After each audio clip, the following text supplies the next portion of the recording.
David Lee. Hey, let me get my earbuds connected real quick. Can you give me a check 1, 2? Check 1, 2. Sweet.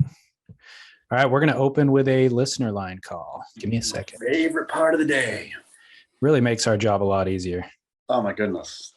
They're wiser, funnier. Exactly. Hello, David and Chaz. Calling with an update from Honolulu. Today's October 6th. Now, I'm no surf journalist, but I do have some sources that are very close to the mayor of Honolulu, Mayor Rick Blangiardi. Today, he proclaimed Carissa Moore Day, October 6th, and he presented her with a key to the city and county of Honolulu for her surfing prowess for both the Olympics and the WSL. So it sounds like the mayor listens to the podcast. So well done, boys. Aloha. Doesn't it feel good? The good work we do is what makes me happiest of all. The fact that Carissa Moore Day is now on the calendar officially in Honolulu and all of Hawaii, I would imagine, right? I mean, does the city celebrate the day, or do all of the islands celebrate together? All the islands better recognize. Better indeed. And I'm just glad to make that happen. That was our suggestion right after she won the Olympics, right? Because John, when he won his first world title, I remember him coming home and it was just pandemonium, pure fanfare. And of course, that was pre-COVID when you can get together in groups. But we were like, there has to be some sort of acknowledgement for Carissa. And here it is. Months later, they finally heed the call. Is that what it is? Better late than never. Better late than never. But yeah, she very well deserved by Carissa, for Carissa. I feel like we should be celebrating somehow. We should honor Carissa Moore Day. You know what else should happen, though, is I feel there should be a Grit Podcast Day celebrated somewhere. I think which city would celebrate it? Which city would be the one that ushered in Grit Day? Let's put a poll out to the fans and just see where the greatest concentration of listeners is. If I had to guess, I would guess Southern California somewhere. Manhattan Beach. Could we celebrate Grit Day right outside Elo's Manhattan Beach mansion? That's where we should celebrate. Whether or not that's where the origins are, that's where we should actually have the celebration. Bruce's Beach. How hard would it be to get the city of Manhattan Beach to get enough signatures and enough momentum behind it to really force a Southern California municipality to honor and celebrate Grit Day? We would have to pick one. Like Manhattan Beach wouldn't do it because they have way too many opportunities to do cool things. We have to pick one that's like super desperate, like maybe Hemet or something, where they have nothing else going on. And they're like, okay, this podcast, maybe we can get 1,000 people to show up and that'll generate enough revenue for the local fast food chains to justify this. Perfect. Well, we should put it out. Which city could we actually get, and which city's fast food chains need it most? Do you remember there's a town in, I think it's New Mexico, called Truth and Consequence? Yep. Named after the game show. Exactly. Yeah. So a game show put out a call and was like, hey, if you change the name of your town to the name of our game show, we'll give you, I don't even know what the number was. They're going to pay actual money for it. But it wasn't a ton of money. It was just like a nominal amount of money. It'd be a lot of money for you and I. For a city, it was a nominal amount of money. But they raised their hand. They're like, we got nothing else going. Let's do it. The Truth and Consequence is a good name too, though. Like, that one's a win-win. City got money, got a cooler name. Can't imagine what his name was before. Something with turquoise in it, I imagine. I really loathe New Mexican turquoise art. I don't know. I would never embrace it myself, but when you go to Santa Fe or whatever, and it's like part of the scene there, I'm into it. You're swept up in a sea of turquoise? Do you ever think about getting like a big turquoise chunky bracelet? No. Or a big turquoise ring or something? No, I don't adorn myself with any jewelry, but I like that it's part of that culture. I like going into that culture and that's a part of it. And it's like, I can kind of appreciate it. Do you like eating roasted chilies in that culture? I do. I'm a big fan. Nice. Poblano? So we've got a number of things going on. We have new sponsor we're going to introduce mid show. Exciting. We're also doing another surfboard giveaway this month, Chaz. Did you get my email at the last minute? I sure got it. And I Okay, was fascinated about what Maui Light is. So you are fast on the uptake of emails. You're not necessarily quick to respond to other things, but with emails, for some reason, why is that your primary form of communication? It just really is. And by communication, it's even rude to say. I'll read all the emails that come in, and then I will leisurely respond and or forget to respond. And it drives the wife absolutely crazy. She sits there and watches me read something and then think, she knows that I should respond. And then she'll say, why didn't you respond right then? We're sitting right there. And I'll say, I'm going to do it later. I got to think about it for a minute. But no, I don't have to think about it. I'm a bad responder, good reader. I agree with your wife. That's why she is who she is. That little tiny detail will allow you to conquer life. It is when you're walking past the sink and there's dishes that need to be done, or maybe in your car, there's, your athletic greens container rolling around in your car.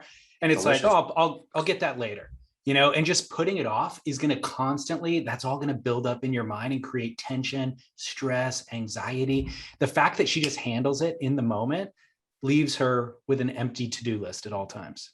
She's totally right. And yeah, I need to do better. But I did read about Maui Light construction. Is it Maui Light? Did I read correctly? So Maui Leaf Light. So we're giving away a Timponi Gillespie. It is Timponi surfboards out of Maui. Jeff Timponi's been building boards there since 1989, but he's actually been building boards in total for 50 years. Iconic board builder, still building boards. He's kept his business. He's had opportunities to kind of blow up the business and grow the business with team riders and things like that over the years, but he's kept it manageable in the same spot for this long in Maui. I don't know if you remember when we were kids, Rush Randall was doing backflips with straps in the magazines. Totally remember. He was riding Timponi boards back then. So, but anyways, Jeff, his son, Nick, went and got a bachelor's degree in sustainable science management in Hawaii at university. And so they have a real kind of focus on sustainability in the business ever since Nick has been involved. And also you can imagine just living on an island, the idea of managing your natural resources is very, very just present in everyday life. Nick or Jeff told me one time that when he moved to Maui, the landfill was in the middle of the island and it was a giant crater.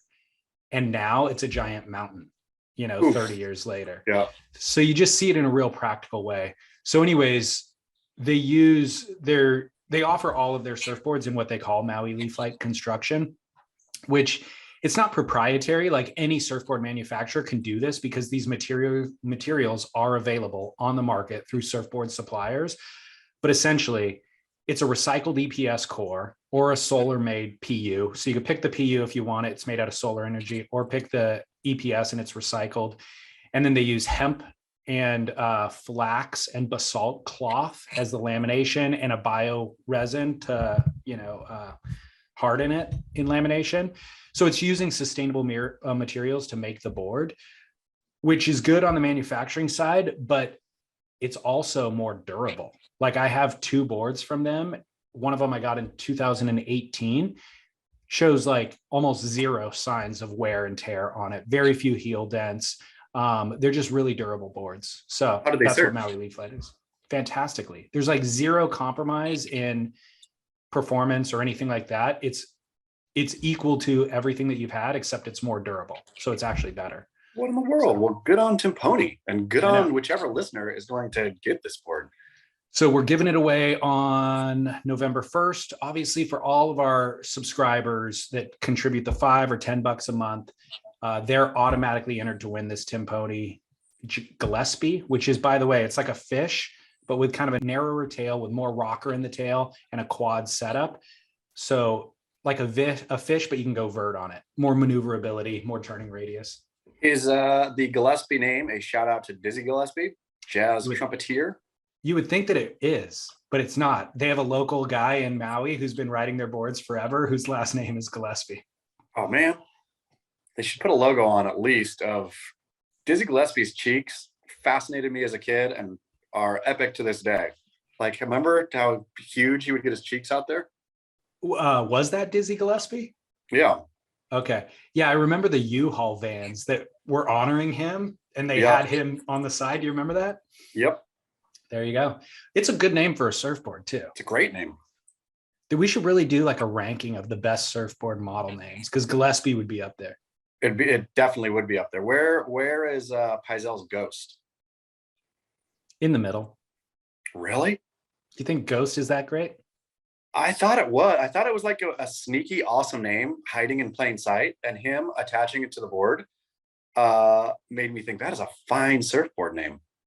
Yeah. Light. I don't know. I think it makes sense in his lineup of boards because he's got the shadow and he's got these kind of, they're all kind of in that theme. But I don't feel like the Ghost stands out in the pantheon of great surfboard model names. What about Puddle Jumper? Mediocre. Mediocre. Now, well, we do need to do a list of, alongside our list of towns that are going to celebrate Grit Day, we need to do a list of best surfboard names ever. Exactly. We can Gillespie, crowdsource that one too. Gillespie's at the top. And if you want to get in on that giveaway, so all of our subscribers are already in, but if you want to get in and become a subscriber and support the show, it's $5 a month. Do it on surfsplendorpodcast.com. You have until the end of October to do it. We'll pick a winner on November 1st. Chaz, I got a listener note from a dude who said, dude, I work at Facebook and with a lot of good people here that listen to the podcast. If you and Chaz bag on us this week, please do so with some nuance. It's not all bad. That makes me just happy in my heart. It made me happy when Facebook crashed this week too, and just pictured Mark Zuckerberg, tears on his cheeks, streaming down, washing off all his zinc oxide off his face.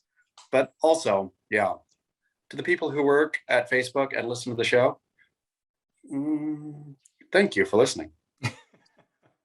It's not all bad, is what he said. With but multiple is it not all bad? Let's be honest. Let's do it. Is it Let's not do all it. bad? So I asked him, sell me on it. Like, how is it not bad? And he said, it's great for finding long lost relatives, which, by the way, you and I just take for granted at this point. But when Facebook first hit, the idea or methods for doing that were really, really complicated, long, expensive. So he does have a point with that one. We take it for granted now. He said, powering small businesses around the world and enabling the creator economy. Okay, I really want to hook a bro up here and be positive. But it's really hard for me to be positive about this, about Facebook. What are you against? I mean, it truly does seem like everything that comes out, every bit of news that comes out, it seems like they're doing exactly the bad people think they're doing and worse perpetually, right? There's no ever surprise. Facebook was actually doing something really awesome. Facebook wasn't actually mining and selling data. Facebook wasn't actually, doing this, that, the other thing. It's always true. All the bad news is always true. And it feels like it gets worse and worse. Like the whistleblower, this whole thing where everybody probably assumed that yes, they're, prioritizing profit above any kind of, cultural safety or anything. And I mean, I guess I wouldn't be anti-Facebook if Facebook was just honest with what it was. If Facebook said, we are here for your money and we're a platform, not a publisher, we're really sticking to that one. And so put all the Nazi stuff up you want, put anything up you want. We won't really police it. It'll just be a space for that. Have at it, people. Then, but like, I think the narrative of they're trying to do good or be good, where they're actually not trying at all to do or be good, that dissonance is difficult to take. Maybe I should go work for Facebook though. Then I could go look behind the scenes and see, like this is just my outside perspective. So those guys inside, for sure, good people work there. I have zero doubt that great people work at Facebook. And I get that I'm getting one narrative of Facebook, it's easy to pile on Facebook. Zuckerberg is an easy man to pile on too. Like just even from how he looks is easy to pile on. But yeah, I would actually, if this bro would have me, I would love a tour of Facebook's campus. All right, there you go. This could be an ongoing story then, ongoing saga. Think of all the Beach Grit articles. I would like to meet some Facebook people. Yeah, bring me So up, tell me. I think you kind of nailed it in that the only issue, the main issue that we all have is the dissonance between what they're projecting to be versus what they actually are. And so, of course, if you're going to build a business, and especially something that giant and that successful, you make all the decisions for the bottom line. You make all the decisions for the business to maximize profitability. And it's even the disguising it as this is for the greater good, or it's for you to help find friends and family and all of that. That's understandable. All businesses do that as well. You know, they pretend like, oh, it's a health food store. We're here to help you get healthy. But we know in that business that they have to make a profit because that business model has been around forever. You and I just get that implicitly. Facebook, they just kind of did things a little bit differently. And the amount of profit that it generated and the amount of wealth that it generated was all centralized towards one figure for a long time. And that figure became, you know, a powerful person in the world. And that always has inherent danger with it. And so when that dissonance is happening and we see that all the power is centralized with one person, and you look at the board of Facebook, it was not diversified. It was all yes people who would help keep Mark in the position of power, help him stay in the CEO position. Whereas other companies, the leader steps out of the CEO position, hires professional CEOs. They retain a seat on the board, you know, but they don't maintain that level of power. They diversify the power because it's actually better for the shareholders and all that. So when Mark just continues to hold that position and continues to obfuscate what's actually happening on the business side and then goes into the Senate hearings and continues to throw smoke, that's when all of us start to really question. And to your point, we don't really have enough evidence to really understand the inner workings. We just know there's a ton of obfuscation and red flags pointing in a very certain direction. And then you see what's happening with the youth and the way that it's kind of corrupting people's sense of self-esteem, worth, all that sort of stuff. And you just have to point the finger at one person. That's where we're at. The whistleblower account of Facebook sitting on all of the information or Facebook knew that Instagram, right, is harmful to the teenage brain, basically. Yeah. And buried, and then would release reports internally and externally that made it look like it was a healthy alternative to, whatever else, like, which that kind of tobacco industry stuff, which is, again, people knew smoking is bad, kind of, but I don't know. Yeah. The deceit, the high level deceit for massive profit is unchill Facebook. But to bring me up there, I would love to prove me wrong. I think that this listener does make a good point that there are good things within it that have benefited our lives. And a lot of things that have just become so commonplace in our lives that we don't even attribute them to Facebook anymore. So it's important to not to acknowledge those things, but at what cost? Like the reality is, if we wanted to find long lost relatives pre-Facebook, it came at a cost. Well, right. But it came at a cost, but we knew exactly how much the private eye would charge. We knew that it would take a certain amount of time, and we agreed to that cost. We didn't know what we were agreeing to with the cost of Facebook. And so when it undermines our democracy, literally, that's a huge price that we're paying, or it corrupts our kids' cognitive functioning. That's a huge price to pay, and that we didn't know we were paying along the way. So that's where a lot of this overreaction and overcorrection and vitriol comes from, I think. I wonder at some level, of course, hindsight, we can look back and say, obviously, inhaling smoke into your lungs ain't cool. Like Yeah. that's damaging. I wonder if future generations will look back at us and say, you guys were a bunch of dinglings. Like obviously, this is what you were signing up for. And you're thinking that we didn't know that, that was the price. You guys were just willfully ignorant. You I wanted think ease. You wanted the nicotine buzz of, internet I think stuff. And you I knew. think it'll be crystal clear. I do. And I Yeah. do think that they will use the insult dingaling when they call it. Yeah. They'll be bringing it back for the first time in like 40 years. It's a good one. This entire setup was all to queue up a listener call. You ready? Yep. What's happening, David and Chaz? This is Kevin from up in Ventura, former winner of the Roger Hind giveaway board a few months back. Want to thank you again for that kind gift. Super stoked on that. I'm calling today to ask a question, environmental question. You have a guy like Jerry Lopez, Patagonia ambassador. We know all the things that they stand for at Patagonia, who flips the switch and becomes a softboard guru and produces these arguably not good for the environment surfboards to sell to the masses. Is it cool to do that for the mighty dollar? Does Patagonia care? Should we care? I approached the same question with Jimmy Slade, Mr. Kelly Slater, on a DM, asking about Outer Known. They do some really cool stuff, same as Patagonia. But hey, what about those boards coming from Thailand? And all I got in response was a block from him, so I can't follow his escapades anymore. Anyways, wanted you guys to knock this one around, see what you think. Have a good one. Go do barrel. Kelly Slater is so heavy-handed on the block. It's crazy. Like, he's a blocking machine. He is like the Green Bay Packers offensive line, just blocking.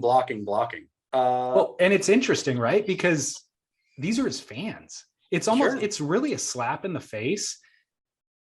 The reality is this Kevin, who just called, thanks for the call, by the way, Kevin in Ventura, is a fan of Kelly Slater, I would argue. I don't know Kevin personally. I would presume but I have seen his Instagram because when he won that surfboard, I started following him. He's a shredding surfer. So Kevin's been surfing for decades. Presumably he was a fan of Kelly, has been a fan of Kelly. And so he just wants to engage with Kelly. And it's a real opportunity. And if Kelly has a retort against why his boards are being manufactured in Thailand or any of that, he can engage with Kevin and presumably Kevin will hear him out. So the idea of just blocking your corest fan base that has been with you for decades is bizarre. I don't understand the strategy. I don't understand it either. But on to Kevin's point, yeah, I think the idea of beyond greenwashing, I think performative anything, right, it's so hollow now. Like, I don't even know that the consumer is necessarily, I'm probably not obviously the typical consumer, nor am I doing important consumer research studies, but for example, no consumer research study. No consumer researchist. At the US Open of surfing, I noticed before the event, they had two Native American women doing like a blessing on the beach. Yeah, the US Open of Surfing, World Surf League, whoever paid. Yeah, I just threw the pictures away. I was like so shocked. I was like, what is this performance? Like I obviously, like, Huntington was Chumash land or whatever it was, right? For sure there was some Native American peoples living there, all this kind of stuff. But since when have they ever done that? And like, to me, that was the height of performative nonsense, where if the World Surf League or US Open of Surfing was like, okay, this land was stolen, we're going to begin to honor the Native American tribes, we are going to do this blessing, but this is going to, what we're really going to do is give money to, preserving Native languages, to whatever. No, they don't do anything.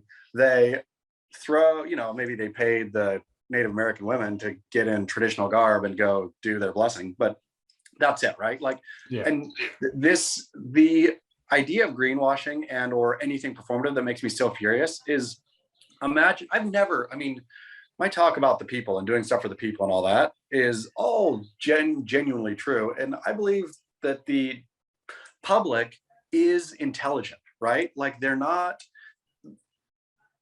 just blind, weirdos. Like they can look at something and say, wait a second, I see this as pure performance. Where like Jerry Lopez in the surfboards, to me, you're really you're not being cool to people when you do that kind of stuff. Like when you're out one side of your mouth being total environmental, Mr. Environmental, and then making soft tops. There's no way, unless your soft tops are made from recycled Q-tips, somewhere, and you have a story behind it, like you're actually doing something for the environment. They're not. They're Costco boards made in the same factory, I'm sure, as Wavestorm, on and on and on and on. It's nonsense.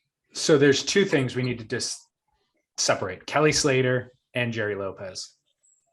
I don't think they're since you ended with, well, let me hit Jerry first, since you ended with Jerry.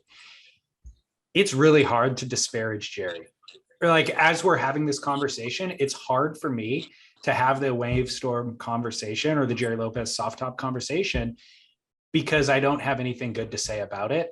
And I don't want to disparage Jerry. So my question to you is there a way to partially disparage? Like, can we still honor Jerry's legacy and all that he's done? Because all of us are complex human beings. We make hypocritical statements. We have hypocritical actions every single day. You could catch me in shorts if you go to my coffee shop in the morning. And so Jerry is one of those human beings as well. And yeah, he's living his life a certain way, let's say maybe even 98% of the time. And then a soft top company comes along and says, we want to do this deal. We want to use your name where you will make, I don't even know what the numbers are. Let's just say you will make $1 million a year in royalties if we do this thing. Any rational human being, no matter how convicted you are in the other 98%, would consider that offer, And so it makes sense that Jerry would go, yeah, I'll do that. I'll still live my life really well in all these other ways. This 2% doesn't erase the 98%. It might erode it a little bit and take me down to 90, but it doesn't erase the decades and decades and decades of good legacy and influence that I've had. Does it? I'm gonna argue and say it erases. I'm gonna say when you do something like that, when you put your name on top of a mass-produced foam board, unless I don't know the whole story about Jerry Lopez foam surfboards, right? Maybe they are somehow environmentally okay, right? Like they're not. Okay. So if they're not, then yes, what you have done is spent your life saying one thing, and when the price got to be a certain amount, you do another, which is you are now not only a hypocrite, but you've eroded your own legacy, right? Like, and it's unfortunate, but to not call it out, I think and I don't want to be mean to Jerry. I don't think I am being mean to Jerry. I think I'm saying that having a foam board, it goes against your ethos or the ethos. And maybe that's never been Jerry's ethos. Great question. Has Jerry actually been that, or did people put that on Jerry? Great question. Is the whole Zen thing and all that Jerry is like world's greatest environmentalist? Because if people put that on him, he was like, you kidding me? I've only been ever doing my thing, which sometimes involves, good earth forward stuff. And yes, I am a Patagonia ambassador. I totally like Patagonia, but I never said I was Chenard. Like, I am Jerry Lopez. So all to say, if Jerry, I don't know that, and maybe it's way too quick for me to jump into Jerry Lopez has billed himself as an environmentalist, and so this is against that. Maybe he never has, and this is just like another thing he's doing. And if that's the case, then have at it. Add all the soft words you want. I just don't like the performative aspect or the massive hypocritical aspect. And Kelly, I don't think is massively hypocritical too. I think he's largely hypocritical, and I think he should address that criticism and just say, I'm a hypocrite here. What do you want me to do? I fly around the world surfing. I make boards in Thailand. I try to do good environmental work here. There's nothing I could do over here, so I fail here. I am a flawed human being. But Kelly doesn't say that. So yeah, I agree. I don't know that Jerry's ever come out and say that he's an environmentalist or any of that. He does a lot of yoga, and he's a Patagonia ambassador. So that's why we have that perception of him. But the one thing if you talk to people about sustainability, especially in surfboards, the one thing it always comes back to is durability. It's like, whether whatever the material is that you're manufacturing out of, it's still manufacturing ultimately. And so it's still creating a carbon footprint and all that sort of stuff. Some are less carbon footprint than others. But so what it comes down to is disposability and sustainability. And those soft top boards are disposable. They're $100. They break all the time. You could take them into crappy surf. They get broken. Chunks get torn out of them when you put them in your car, out of the foam.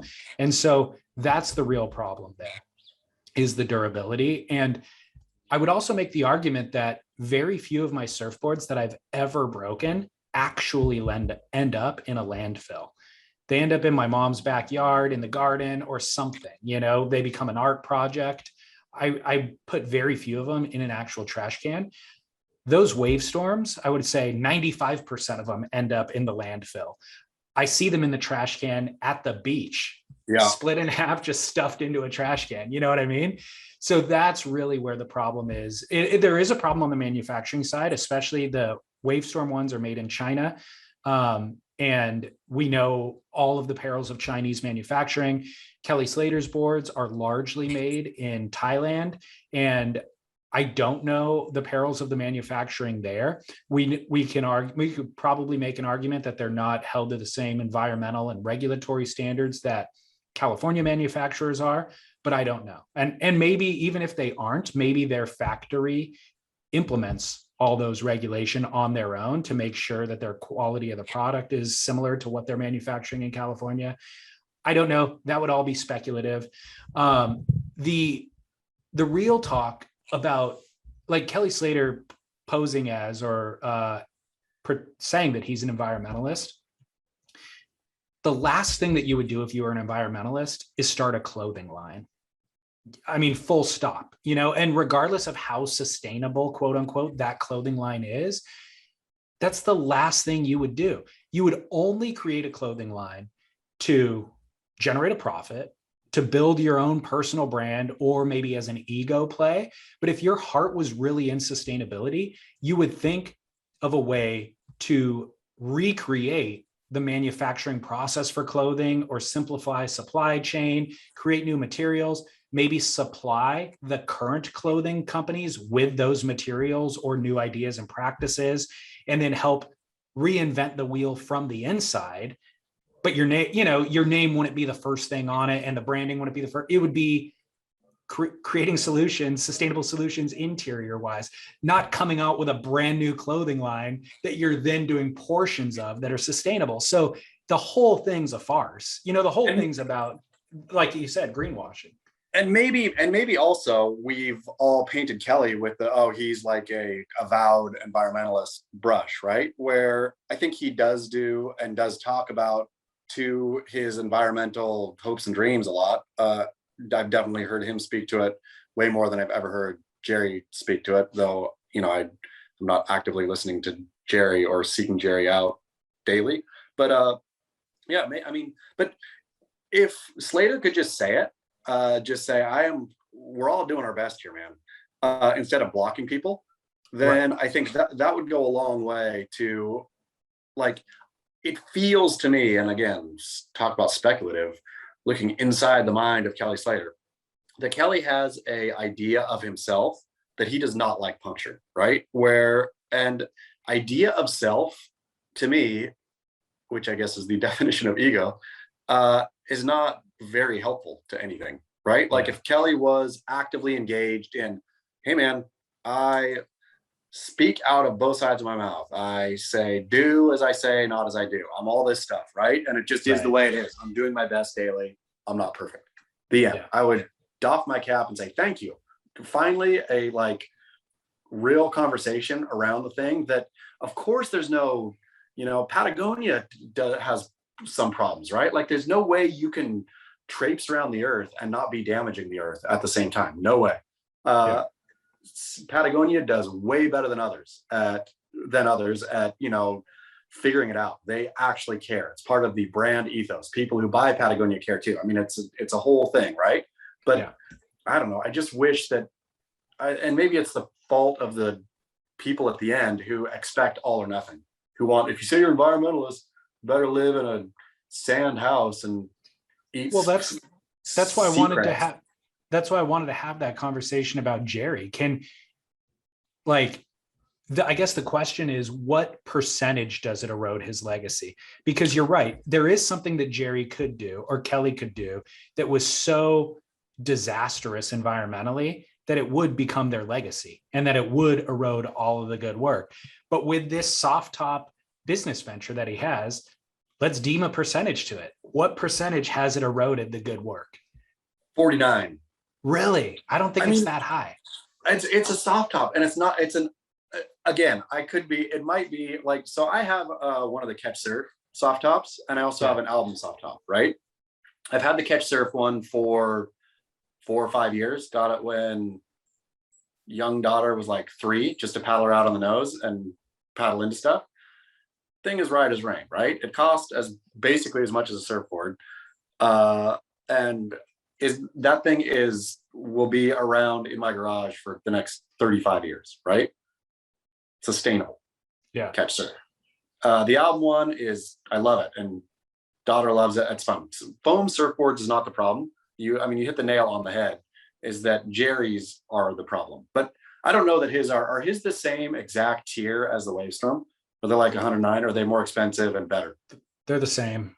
I've never ridden one. I've never held it in my hand, and it looks, when I walk by them at Costco, it looks the same as the Wavestorm, just with different color scheme and branding. And that's the bummer, to be willfully making something that's going directly into a landfill. That's the problem, right? Like, it's not that he's making soft tops, that there's a Jerry Lopez Catch Surf model that, yeah, it's a soft top, but it'll last you for a long, long time. He attached his name to Costco garbage. Right. Mass-produced Costco garbage. Yeah. Well, I hope that answered your question, Kevin. We can't talk about environmentalism without talking about the massive oil spill that is sitting out in front of my local beaches, 13-mile wide, 144,000 gallons spilled out of a pipeline off of Huntington Beach, California. It's shut down all of the local beaches. It's contaminated countless ecosystems, wildlife, all that sort of stuff. What are your thoughts on this? It's just a disaster. I was there for the air show on Friday. Had the children in tow and thought, let's go watch some airplanes. There seems something really eerie about that day already. I mean, it was baking hot. You can't surf during the air show, which I didn't know, because it was glassy and kind of pumping, and nobody out. So you're at Huntington and nobody's surfing glassy pumping when it's cooking hot. That's already weird. You have a bunch of kind of weirdos on the sand who are attracted to air shows. So just the whole vibe was weird. And then the next day, it just felt very apocalyptic. And then for the next day, the whole thing to be like canceled and disaster. I mean, an awful spill. Can't sail, can't do anything, right? Newport Harbor's closed. Everything is closed indefinitely.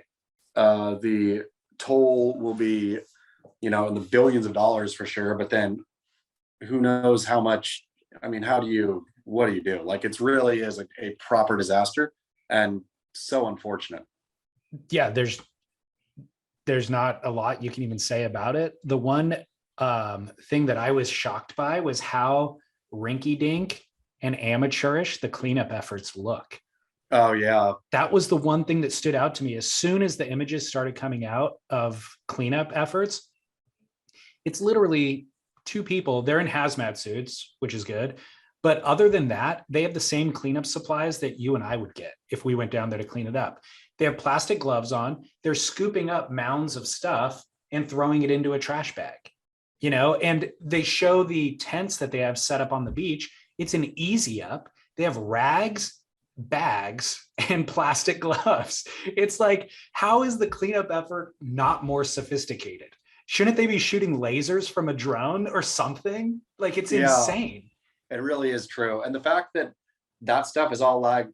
I mean, obviously the production is where the money is, not in beating a disaster, which you don't want to happen anyway.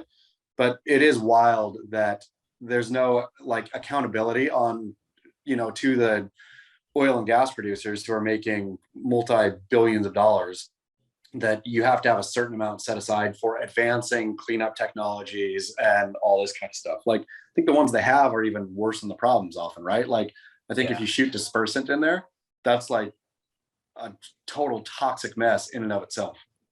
Again, back to they're using the same supplies as us.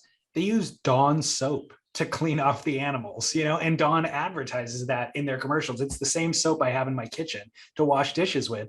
They use Dawn soap to get oil to separate off of a duck's feathers. It's like, what? And it's like, I mean, on to the hypocritical conversation though. I'll like moan and groan about it all day and talk about how awful, and it is awful. Like, there's nothing good. Obviously, there's no positive about the oil spill. And I'll shake my finger at big oil and shake my finger all over the place. And then time to go to the store. I'll run out and hop in my Toyota Tacoma 4x4, which ain't electric and is a 4x4. So uses all kinds of gas and oil. Like, all of our culpability in this thing is sort of sickening. Yeah. And then when we get all sad when it happens, they should have been more responsible. Well, I'm gonna rev my engine real quick. Yeah, I mean, obviously, it's hard to exist in the world without using any of those resources. Sure. We're going to be. But I think the idea is start weaning yourself off the resources. And also, for the ones who are making billions of dollars off of this, they need to be held responsible for when things like this happen, and certainly be paying for the cleanup, but also have,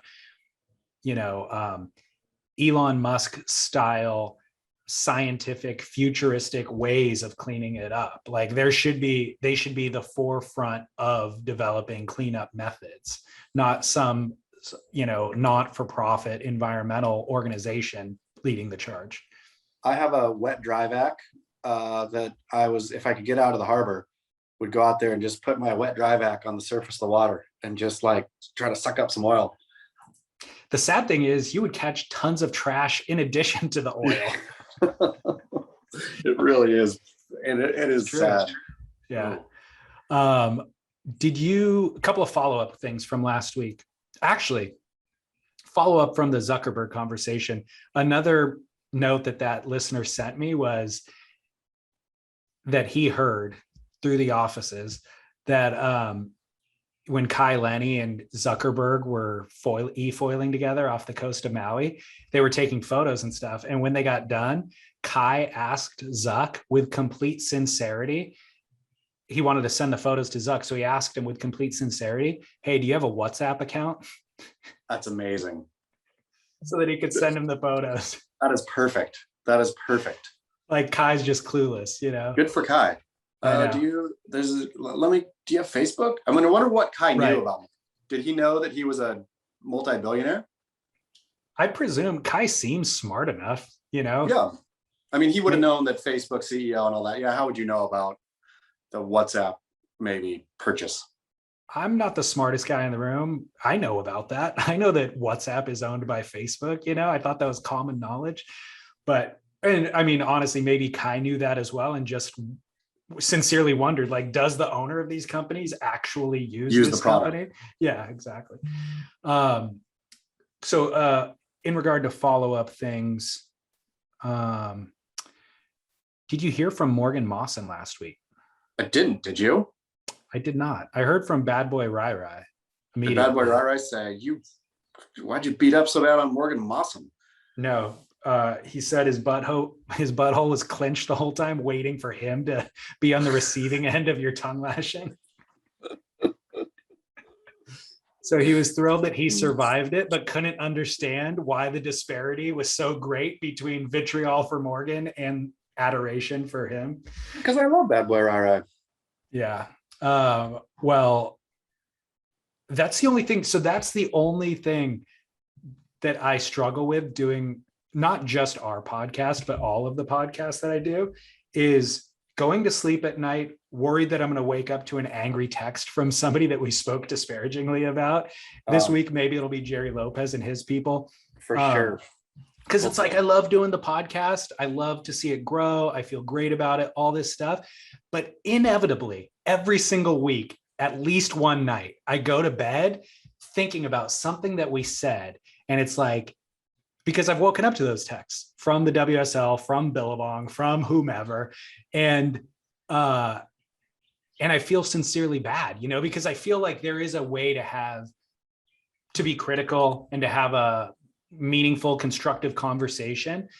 But sometimes I worry that it veers towards, the not constructive. I mean, with the Jerry thing, though, I just think calling a spade is important. Yep. When everybody Which I feel like we did. Yeah, when everybody's fluffing and whatnot. And so if he's mad about that, and then again, okay, tell me why your disposable foam board goes along with your ethos, and or tell me that was never your ethos and people put that on you. Yeah. Well, either way is fine and good. Like, I think so too. I'll tell you how to dodge those texts and emails. Don't answer. When you get one, make it a Beach Grit headline, and then you stop getting them. Like, when people know if they send me something, they might feel mad at me all day long. They know if they send it, then not that it inevitably goes on Beach Grit, but I don't care about that conversation. It's good. Like, if I was wrong, tell me I'm wrong. Yeah. But if I'm right, you're Beach Gritted. I think one thing that we've navigated, it wasn't necessarily intentional, but a way that we've danced it was by making ourselves independent from the surf industry, by having listeners who subscribe to the show at $5 a month. Each of those is just a little brick in the foundation. And we've built enough bricks to have a foundation now to where we can kind of exist on the side and call things out for what they are, which growing up, nobody ever said a disparaging word about Kelly Slater.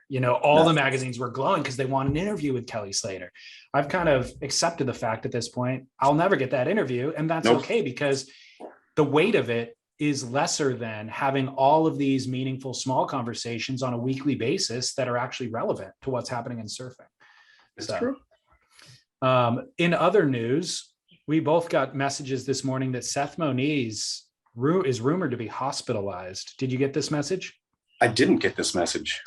It's in your DMs because he said he sent it to you as well. But surfing, everybody's in Portugal right now for the Challenger Series event, and the waves have been good. And so not only are people surfing at the venue, but they're surfing elsewhere. And Seth Moniz was surfing Super Tubos and apparently had a pretty bad wipeout and a serious back injury, and he is hospitalized.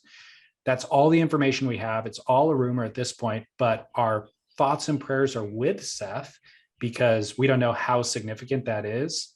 But this is the same spot that Owen Wright busted his eardrum at during a CT event, actually. Super Tubos is a heavy wave. Have you been there? I've been there, but not when it was good. So yeah, I haven't surfed it. I didn't surf it. I was there for one of the events, but it was like shockingly throaty to see up close. Like, yeah, it's got some bulk behind it. It's also, I believe, where CJ Hobgood lacerated the bottom of his foot really, really significantly and had to withdraw from an event. So yeah, lots of injuries go down there. But, and the other thing that's crazy is like Seth Moniz surfs pipe, and like he's accustomed to big, gnarly waves. So when it happens to somebody like that at a lesser wave, even if it's gnarly, it is a lesser wave than pipe. It really is a reminder how serious this stuff is, Wow. Well, I truly hope that Seth's okay. He's a great kid. Totally.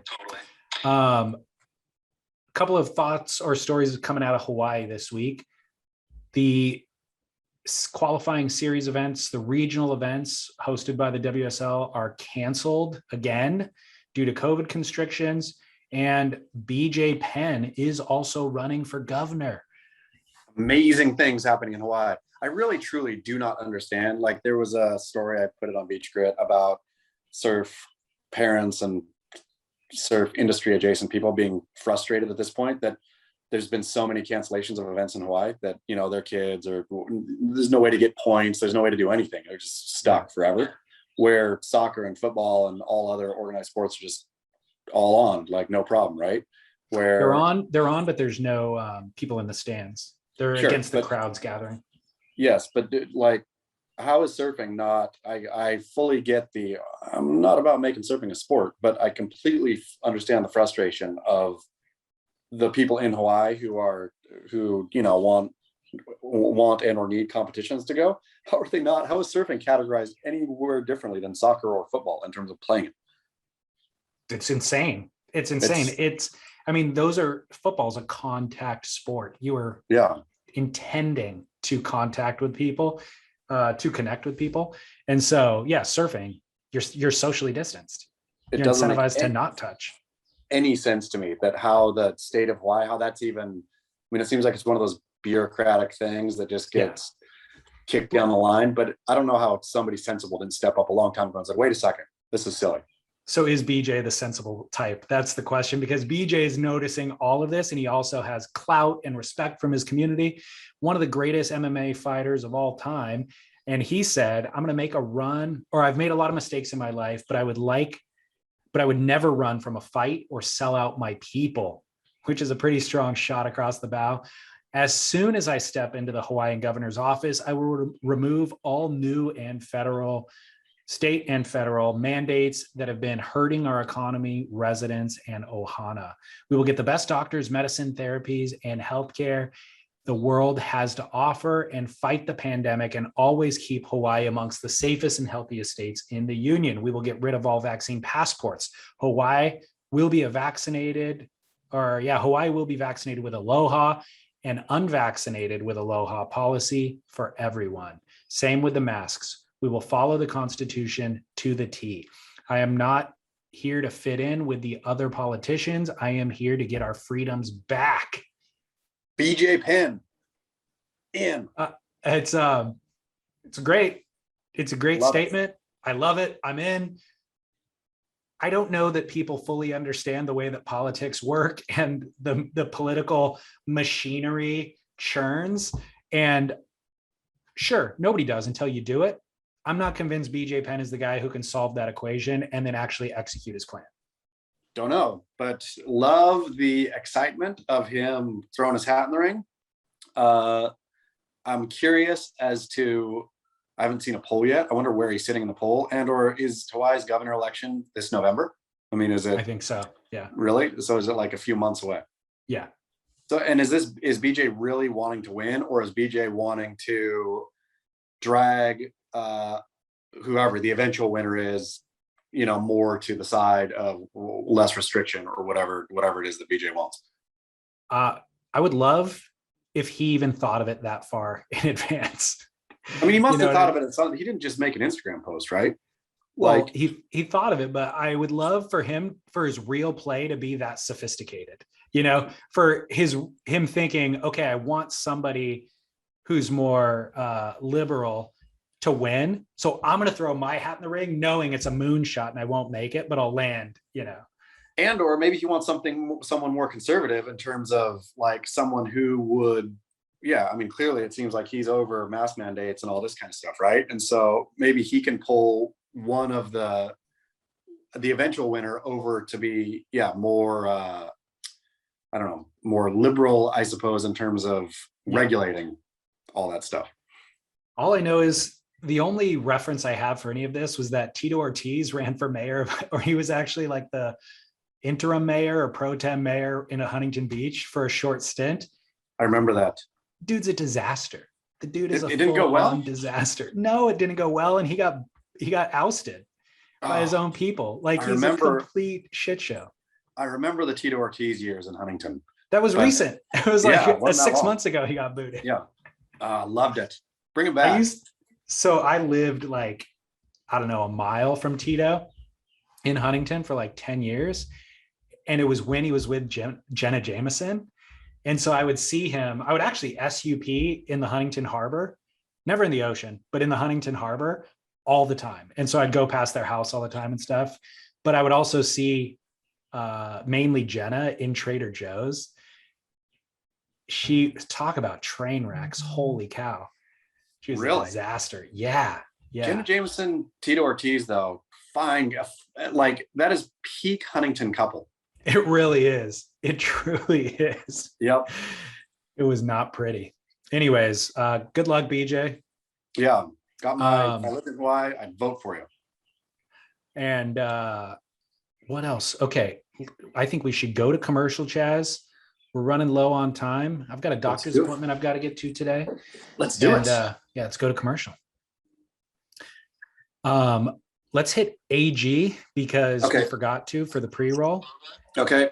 Let me get into my, you can still hear me, yeah? I mean, yeah, you don't have to actually read. I'll just let you freestyle if you want me to kind of stick to the script. Okay. Is that good for you? Sure. All right. Hey, Chaz, do you know what this sound is? The sound of health and wellness.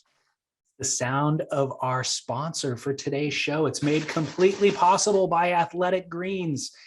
They are, of course, the health and wellness company that makes comprehensive daily nutrition super simple. It's actually a 20-second process to hit optimal health, Chaz. I'll tell you what, I've been hitting optimal health in my morning for the last, I don't know, how long have I been on the Athletic Greens program, David Lee? A year? 6 months, a year? Yeah, I don't know. And I'll tell you, it never gets old. The taste of health in the morning, my body craves it and sets me off. And now that I'm starting to train, now that I have something to fight for, I need it even more. You really do. I'd say the older you get, the more you need it. And if people rewind this podcast 3 years, it was all conversations about cigarettes and booze. Yep. How the times have changed. Athletic Greens. Athleticgreens.com. By the way, they've revamped all their branding. They've updated the formula. AG1 is the current formula. It's still 75 minerals, nutrients, vitamins, but it's all whole food sourced ingredients. So imagine Organic, all those too. whole foods, organic, keto friendly, paleo friendly, dairy From New free, Zealand. vegan, made in New Zealand to the highest standards. So think of all those whole foods just crushed up, pulverized, put into a powder. It's even stuff that you wouldn't put into your diet. If you were trying to have a healthy diet, you probably would overlook mushroom complex. You might overlook adaptogens. You'd have probiotics, but they'd probably be dairy based. This is dairy-free probiotics, all in one scoop. So you don't even have to think about it. And if you're buying multivitamins, all that stuff, you have to think about that. You have to remember it. You have to remember to purchase it. This shows up at your doorstep every month. It's a powder, 1 scoop mixed with 8 ounces of water, 20 seconds, optimal health. AG1. Do listeners still get vitamin D when they /surf on there?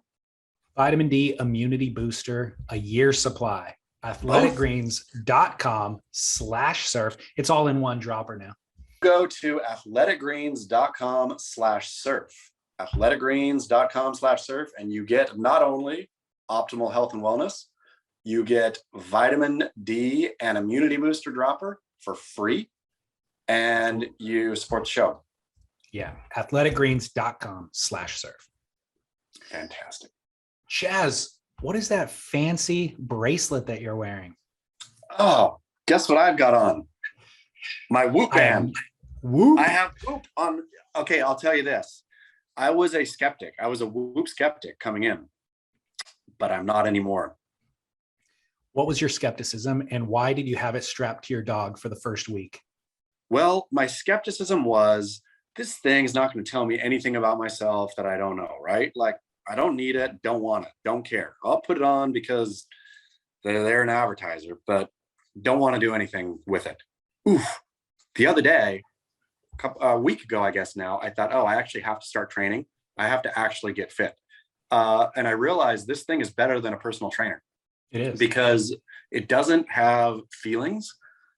So it just tells you how horrible you did the day before, or conversely, hey, you did an okay job today. Like, it's given me motivation, the motivation I need to get out. I'm actually running, pushing up, pulling up, Insane. doing the whole nine, getting ready to start training my fight game.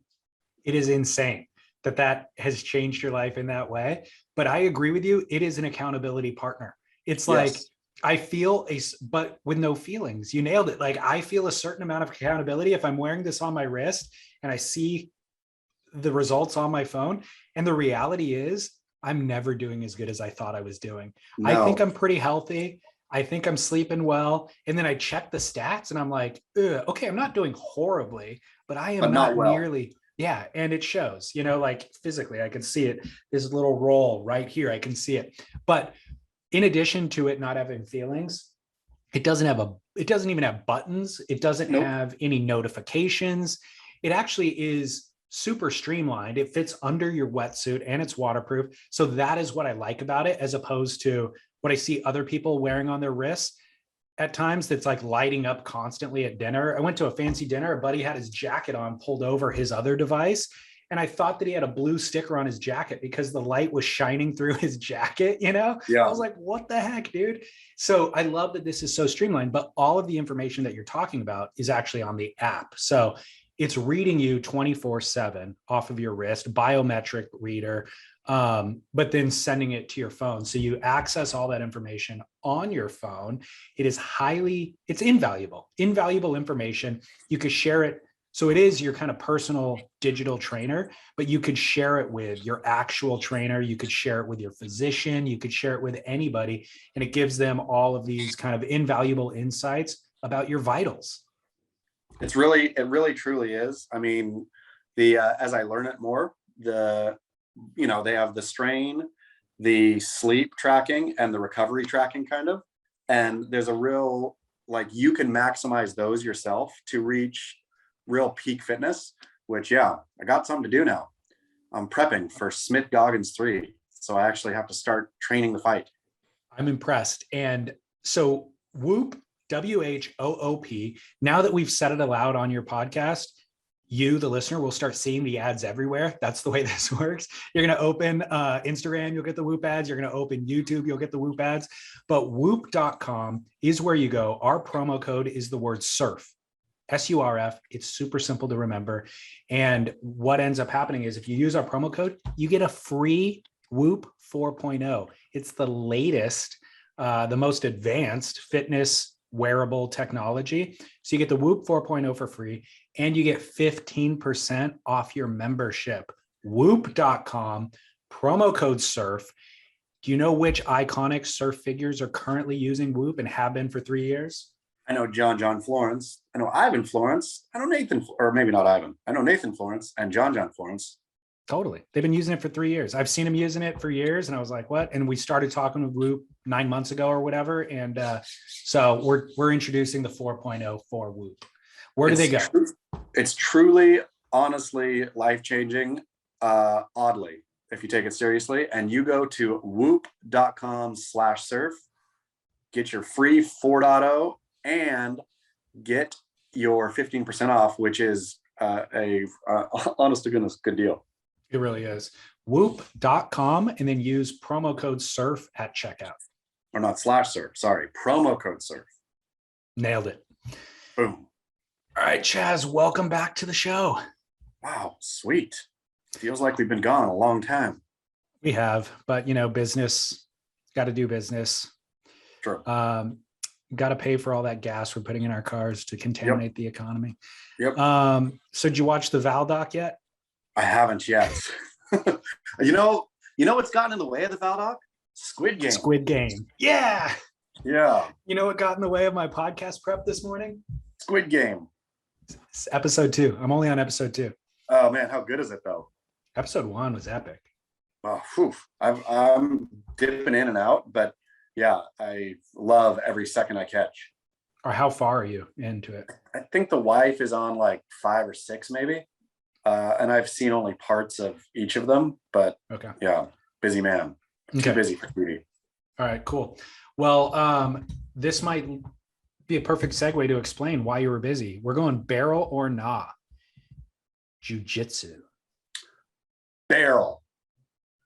Tell me why. I am definitely not sold.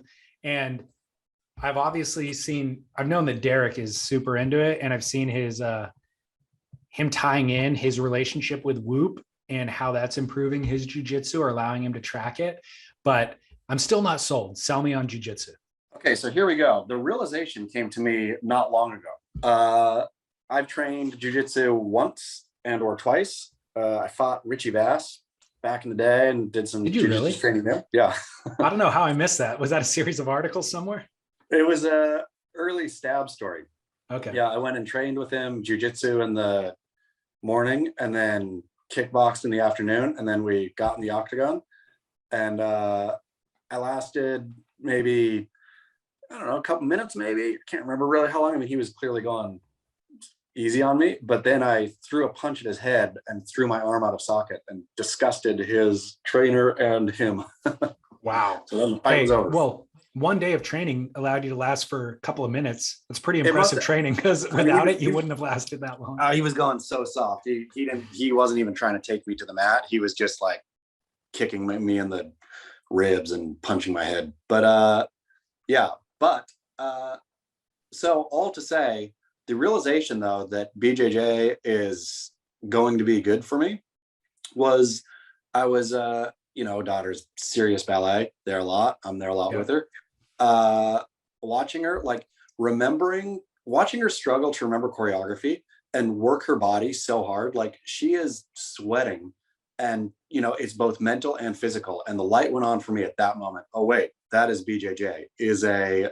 You have to remember these moves and these combinations while getting physical. And so I thought, if she can do ballet and really strive for greatness in ballet, then what's my problem with BJJ? I'm going in. I'm all in now.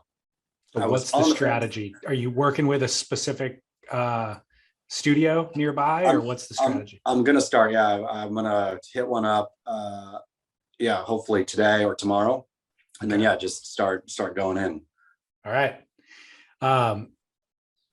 Obviously, there's a huge tie-in with the surf community, the Brazilian Jiu-Jitsu community, and the surf community. And so and even like my best friend has been doing it for years now. He was late to it, but he's been doing it for years now. And he's all about it, and it's just like consumed his life, which I could see is what's happening with Derek too. So I trust those guys. I respect those guys. And I know that they're probably right, but I'm still resistant to it.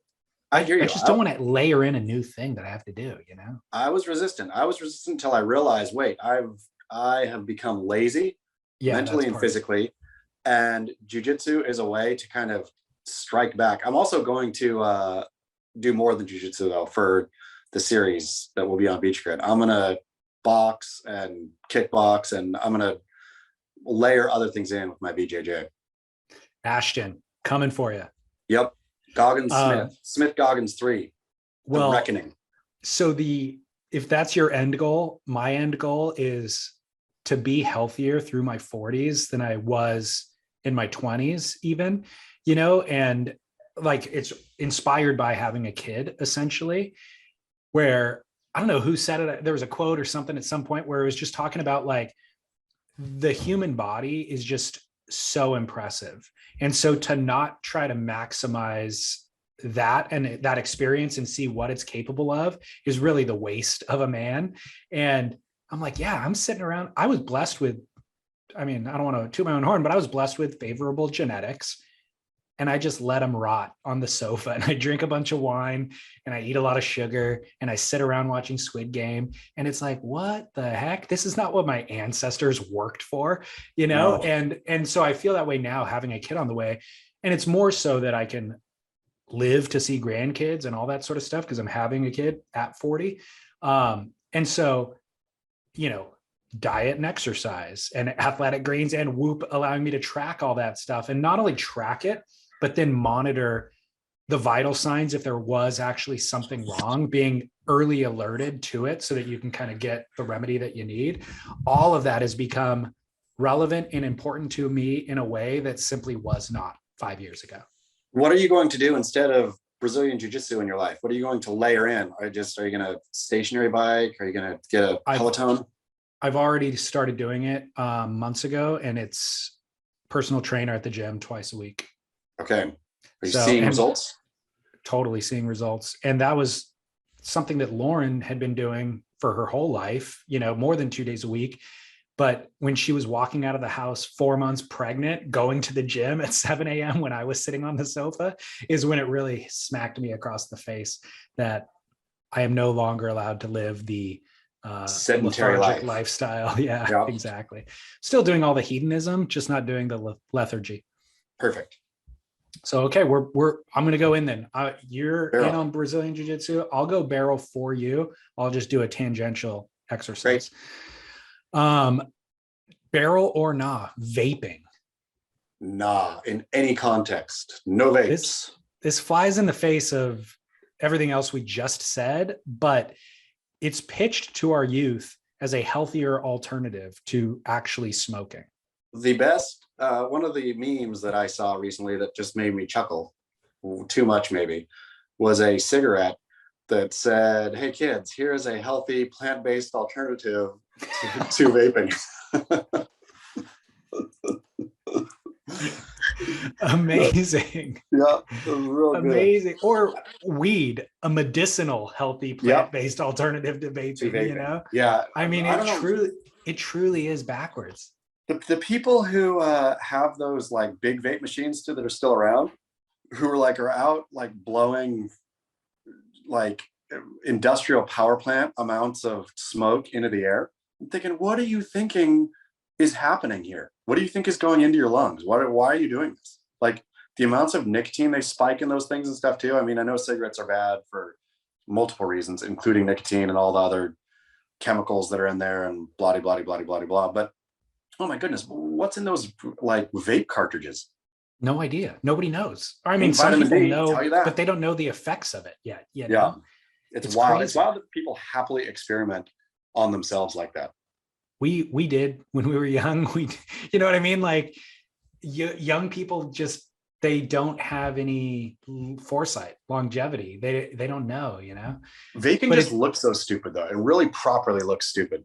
That's the problem with it for me too, is I see people walking through even like indoor spaces. I don't know where I was. It might have been the boardroom show. It was the boardroom show. Somebody's walking by and they're holding, what looks like a USB, whatever. And he like puts it up to his mouth and then blows smoke out the side. And I'm like, what are you doing? Looks so dumb. It's really silly. Yeah. Well, okay. We're both not on vaping. Let that be a PSA to any young people listening right now. Uncool kids. Listen to David Lee and me. So the final barrel or not came from a listener. Dating a coworker. Being unemployed, or not unemployed, but not working in an office ever, I don't see what the big deal is. Like, I totally get how you break up and then it gets messy in the office and you don't want to do that. But I don't know why everybody's angling for the worst case scenario there. What if you marry your coworker and then both you guys wake up and go to work and it's all fun because you go to work at the same spot and life is easy and great? I mean, I get the idea that you don't want to be around your partner all the time and going to different work and blah, all this stuff. But I don't get what the big deal is. So I'm going to go barrel. I'm going to say, if you like your coworker enough to date your coworker, then date your dang coworker. I'm full barrel, dude. I think this is one of the joys in life. This is that scintillating energy and feeling of, a crush and the proximity infatuation. Like you're sitting there, they're coming. Like that is one of life's temporary but great feelings. And so to create a boundary that is just like, no, I'm never going to experience that. I'm only going to meet people at the bar, or like, no, enjoy it. And yes, things will get messy. Enjoy that too. That is an equal level of intensity that spikes your dopamine and all that sort of stuff. Going in after a nasty breakup. Yeah. It's ugly. But life is ugly. That makes you feel alive. You know what I mean?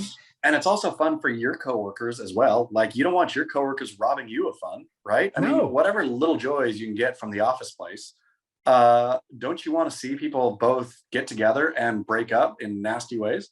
Work generally sucks. And so if you can add sexuality to it and also gossip and also intrigue, all of that, this is all barrel. Barrels all the way around. And barrel.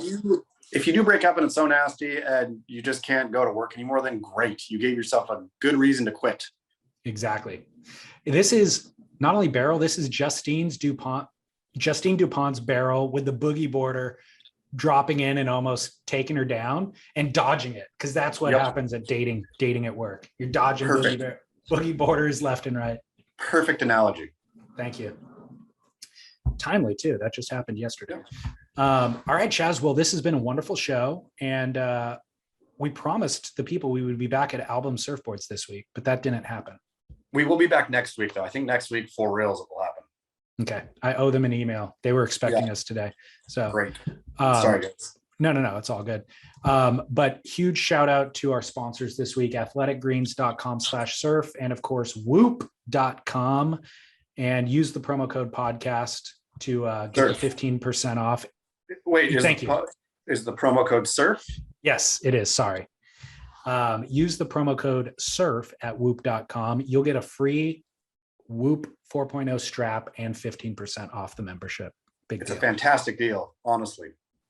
Ain't kidding. Ain't pulling your chain. And then sign up for the subscription for our podcast and win yourself the Timponi Gillespie made in Maui Leaf Light Construction. So many bonuses for everyone. Good times, Chaz. Great seeing you. You too.